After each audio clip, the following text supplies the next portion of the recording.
بسم اللہ الرحمن الرحیم۔ سورہ بقرہ سورت نمبر 2۔ شروع کرتا ہوں اللہ کے نام سے جو بڑا مہربان نہایت رحم والا ہے۔ الف لام میم۔ الف لام میم۔ مختلف صورتوں کے شروع میں یہ حروف اسی طرح الگ الگ نازل ہوئے تھے۔ ان کو حروف مقطعات کہتے ہیں، اور صحیح بات یہ ہے کہ ان کا ٹھیک مطلب اللہ تعالیٰ کے سوا کسی کو معلوم نہیں۔ یہ اللہ تعالیٰ کی کتاب کا ایک راز ہے جس کی تحقیق میں پڑھنے کی ضرورت نہیں، اور عقیدے یا عمل کا کوئی مسئلہ ان کے سمجھنے پر موقوف نہیں۔ ذالک الکتاب لا ریب فیہ ھدی للمتقین۔ اس کتاب کے اللہ کی کتاب ہونے میں کوئی شک نہیں، پرہیزگاروں کو راہ دکھانے والی ہے۔ یعنی اس کتاب کی ہر بات کسی شک و شبہ کے بغیر درست ہے۔ انسان کی لکھی ہوئی کسی کتاب کو 100% شک سے بالاتر نہیں سمجھا جا سکتا، کیونکہ انسان کتنا ہی بڑا عالم ہو اس کا علم محدود ہوتا ہے، اور اکثر اس کی کتاب اس کے ذاتی گمان پر مبنی ہوتی ہے۔ لیکن چونکہ یہ کتاب اللہ تعالیٰ کی ہے جس کا علم لامحدود بھی ہے اور 100% یقینی بھی، اس لیے اس میں کسی شک کی گنجائش نہیں۔ کسی کو شک ہو تو یہ اس کی ناسمجھی کی وجہ سے ہوگا۔ کتاب کی کوئی بات شبہ والی نہیں۔ اگرچہ قرآن کریم نے صحیح راستہ ہر ایک کو دکھایا ہے، خواہ وہ مومن ہو یا کافر، اس لیے اس معنی کے لحاظ سے اس کی ہدایت سب کے لیے ہے۔ لیکن نتیجے کے اعتبار سے دیکھا جائے تو اس ہدایت کا فائدہ انہی کو پہنچتا ہے جو اس کی بات مان کر اس کے تمام احکام اور تعلیمات پر عمل کرے۔ اس لیے یہ فرمایا گیا کہ یہ ہدایت ہے ڈر رکھنے والوں کے لیے جو بے دیکھی چیزوں پر ایمان لاتے ہیں۔ الخاتم۔ ڈر رکھنے کا مطلب یہ ہے کہ انسان یہ بات ہمیشہ پیش نظر رکھے کہ اسے ایک دن اللہ کے حضور اپنے تمام اعمال کا جواب دینا ہے، لہٰذا مجھے کوئی ایسا کام نہ کرنا چاہیے جو اس کی ناراضی کا باعث ہو۔ اسی خوف اور دھیان کا نام تقویٰ ہے۔ بے دیکھی چیزوں کے لیے قرآن کریم نے غیب کا لفظ استعمال فرمایا ہے۔ اس سے مراد وہ چیزیں ہیں جو آنکھوں سے دکھائی نہیں دیتی، نہ ہاتھ سے چھو کر یا ناک سے سونگھ کر انہیں محسوس کیا جا سکتا ہے، بلکہ وہ صرف اور صرف اللہ تعالیٰ کی وحی کے ذریعے معلوم ہوتی ہیں۔ یعنی یا تو قرآن کریم میں ان کا ذکر ہے یا آن حضرت صلی اللہ علیہ وسلم نے وحی کے ذریعے وہ باتیں معلوم کر کے ہمیں بتائی ہیں، مثلاً اللہ تعالیٰ کی صفات، جنت و دوزخ کے حالات، فرشتے وغیرہ۔ یہاں اللہ کے نیک بندوں کی یہ تعریف کی جا رہی ہے کہ یہ لوگ صرف اللہ تعالیٰ اور اس کے رسول صلی اللہ علیہ وسلم کے ارشادات پر یقین کر کے ان چیزوں کو دل سے مانتے ہیں جو انہوں نے آنکھوں سے نہیں دیکھی۔ یہ دنیا چونکہ امتحان کی جگہ ہے، اس لیے اگر یہ چیزیں آنکھوں سے نظر آ جاتی اور پھر کوئی شخص ان پر ایمان لاتا تو کوئی امتحان نہ ہوتا۔ اللہ تعالیٰ نے ان چیزوں کو انسان کی نگاہ سے پوشیدہ رکھا ہے، لیکن ان کے وجود کے بے شمار دلائل مہیا فرما دیے ہیں کہ جب کوئی شخص ذرا انصاف سے غور کرے گا تو ان باتوں پر ایمان لے آئے گا اور امتحان میں کامیاب ہوگا۔ قرآن کریم نے بھی وہ دلائل بیان فرمائے جو انشاءاللہ آگے آتے رہیں گے۔ ضرورت صرف اس بات کی ہے کہ قرآن کریم کو حق طلبی کے جذبے سے غیر جانبدار ہو کر پڑھا جائے، اور یہ خیال دل میں رکھا جائے کہ یہ معاملہ ایسا نہیں ہے کہ اس میں لاپرواہی برتی جائے۔ یہ انسان کی ہمیشہ کی زندگی کی بہتری اور تباہی کا معاملہ ہے، لہٰذا یہ ڈر دل میں ہونا چاہیے کہ کہیں میری نفسانی خواہشات قرآن کریم کے دلائل ٹھیک سمجھنے میں رکاوٹ نہ بن جائیں۔ اس لیے مجھے اس کی دی ہوئی ہدایت کو تلاش حق کے جذبے سے پڑھنا چاہیے، اور پہلے سے دل میں جمے ہوئے خیالات سے ذہن کو خالی کر کے پڑھنا چاہیے تاکہ مجھے واقعی ہدایت نصیب ہو۔ یہ ہدایت ہے ڈر رکھنے والوں کے لیے کا ایک مطلب یہ بھی ہے الذین یؤمنون بالغیب ویقیمون الصلاة ومما رزقناہم ينفقون۔ جو لوگ غیب پر ایمان لاتے ہیں اور نماز کو قائم رکھتے ہیں اور ہمارے دیے ہوئے مال میں سے خرچ کرتے ہیں۔ جو لوگ قرآن کریم کی ہدایت سے فائدہ اٹھاتے ہیں، یہاں ان کی اہم صفات بیان فرمائی گئی ہیں۔ ان میں سب سے پہلی صفت تو یہ ہے کہ وہ غیب یا ان دیکھی چیزوں پر ایمان لاتے ہیں، جس کی تفصیل پیچھے گزری۔ اس میں تمام ایمانیات داخل ہو گئے، جس کا خلاصہ یہ ہے کہ جو کچھ اللہ تعالیٰ نے قرآن کریم میں بیان فرمایا یا جو کچھ نبی اکرم صلی اللہ علیہ وسلم نے ارشاد فرمایا، ان سب پر ایمان لاتے ہیں۔ دوسری چیز نماز قائم کرنا بیان کی گئی جو بدنی عبادتوں میں سب سے اہم ہے، اور تیسری چیز اپنے مال میں سے اللہ تعالیٰ کے راستے میں خرچ کرنا ہے، جس میں زکوٰۃ و صدقات آ جاتے ہیں جو مالی عبادت ہے۔ والذین یؤمنون بما انزل الیک وما انزل من قبلک وبالآخرۃ هم یوقنون۔ اور جو لوگ ایمان لاتے ہیں اس پر جو آپ کی طرف اتارا گیا اور جو آپ سے پہلے اتارا گیا، اور وہ آخرت پر بھی یقین رکھتے ہیں۔ یعنی اس بات پر ایمان رکھتے ہیں کہ جو وحی حضور اقدس صلی اللہ علیہ وسلم پر اتاری گئی وہ بھی بالکل سچی ہے، اور جو آپ سے پہلے انبیاء کرام علیہم السلام مثلاً حضرت موسیٰ یا حضرت عیسیٰ علیہم السلام پر نازل کی گئی تھی وہ بھی بالکل سچی تھی، اگرچہ بعد میں لوگوں نے اسے ٹھیک ٹھیک محفوظ نہ رکھا بلکہ اس میں تحریف کر دی۔ اس آیت میں ایک لطیف اشارہ اس طرف بھی موجود ہے کہ وحی کا سلسلہ حضرت صلی اللہ علیہ وسلم پر ختم ہو گیا۔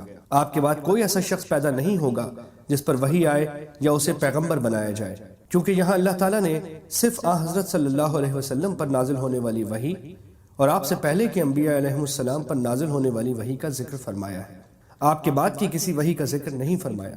اگر آپ کے بعد بھی کوئی نیا پیغمبر آنے والا ہوتا یا اس کی وحی پر ایمان لانا ضروری ہوتا تو اس کو بھی یہاں بیان فرمایا جاتا، جیسا کہ پچھلے پیغمبروں سے یہ عہد لیا گیا تھا کہ آپ حضرات کے بعد حضور نبی کریم صلی اللہ علیہ وسلم تشریف لانے والے ہیں، آپ کو بھی ان پر ایمان رکھنا ہوگا۔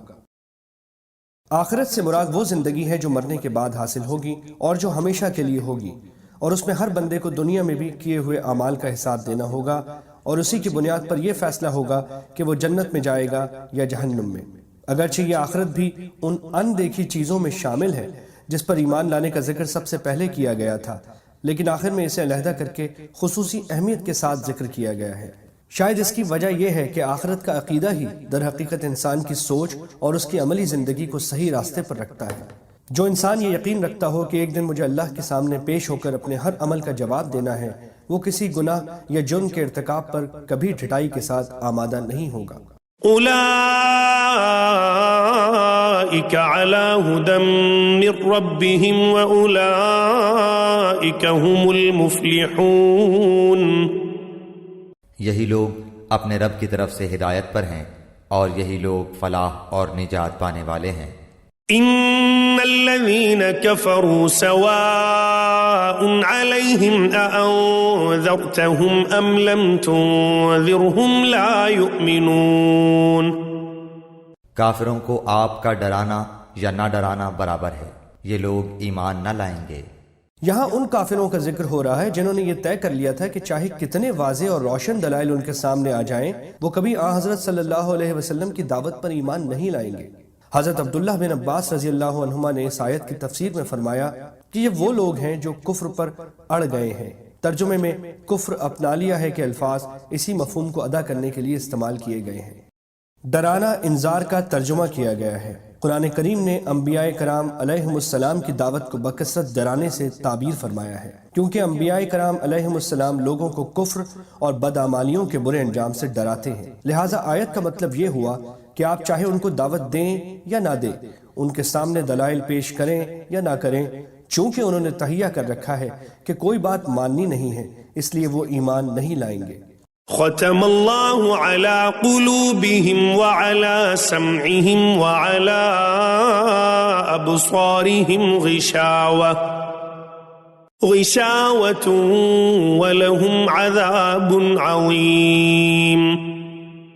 اللہ تعالیٰ نے ان کے دلوں پر اور ان کے کانوں پر مہر کر دی ہے، اور ان کی آنکھوں پر پردہ ہے، اور ان کے لیے بڑا عذاب ہے۔ اس آیت میں یہ واضح فرمایا گیا ہے کہ ضد اور ہٹ دھرمی بڑی خطرناک چیز ہے۔ اگر کوئی شخص ناواقفیت یا غفلت وغیرہ کی وجہ سے کسی غلطی کا ارتکاب کرے تو اس کی اصلاح کی امید ہو سکتی ہے، لیکن جو شخص غلطی پر اڑ جائے اور یہ تہیہ کر لے کہ کسی بھی حالت میں بات نہیں ماننی تو اس کی ضد کا آخری انجام یہ ہوتا ہے کہ اللہ تعالیٰ کی طرف سے اس کے دل پر مہر لگا دی جاتی ہے، جس کے بعد اس سے حق کو قبول کرنے کی صلاحیت ہی ختم ہو جاتی ہے۔ اللہ تعالیٰ اس حالت سے محفوظ رکھے۔ لہٰذا اس پر یہ شبہ نہیں ہونا چاہیے کہ جب خود اللہ تعالیٰ نے ان کے دل پر مہر لگا دی تو وہ معذور ہو گئے، اس لیے کہ یہ مہر لگانا خود انہی کی ضد اور یہ تہیہ کرنے کا نتیجہ ہے کہ حق بات نہیں ماننی۔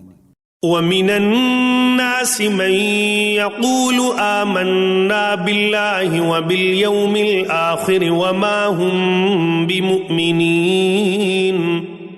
بعض لوگ کہتے ہیں کہ ہم اللہ تعالیٰ پر اور قیامت کے دن پر ایمان رکھتے ہیں، لیکن در حقیقت وہ ایمان والے نہیں ہیں۔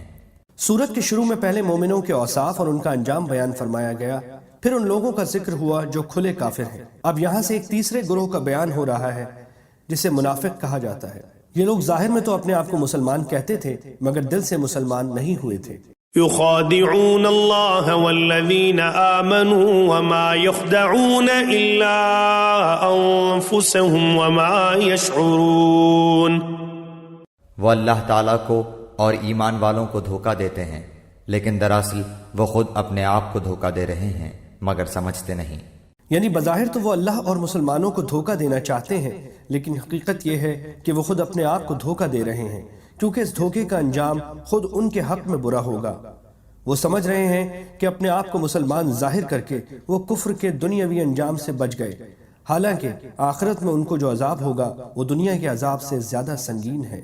في قلوبهم مرض فزادهم الله مرضا ولهم عذاب أليم بما كانوا يكذبون۔